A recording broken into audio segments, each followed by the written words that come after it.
అందరికీ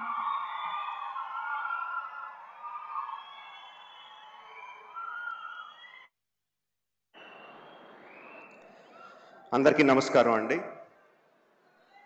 రామోజీరావు గారు ఎన్ని శిఖరాలు అధిరోహించారు, ఆయన అధిరోహించడమే కాకుండా ఆయనతో పాటు ఎంతమందిని చేతులు పట్టుకొని ముందుకు తీసుకెళ్లారు, పైకి తీసుకెళ్లారు, రాష్ట్ర ప్రజల కోసం ఎంత చేశారు అన్నది ఇప్పటివరకు నా ముందు మాట్లాడిన వక్తలందరూ చెప్పారు. ఆడియో వీడియో విజువల్లో కూడా చూసాం, తర్వాత కూడా ఇంకా చెప్పబోతారు.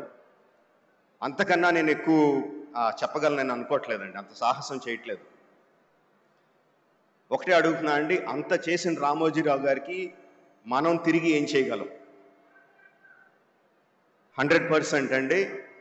ఆంధ్రప్రదేశ్ రాష్ట్ర ప్రభుత్వాన్ని, తెలంగాణ రాష్ట్ర ప్రభుత్వాన్ని, కేంద్ర ప్రభుత్వాన్ని కూడా రిక్వెస్ట్ చేస్తున్నాను ఈ వేదిక మీద నుంచి, రామోజీరావు గారికి భారతరత్న ప్రదానం చేయడం సముచితం, సబబు. నమస్కారం అండి. Thank you.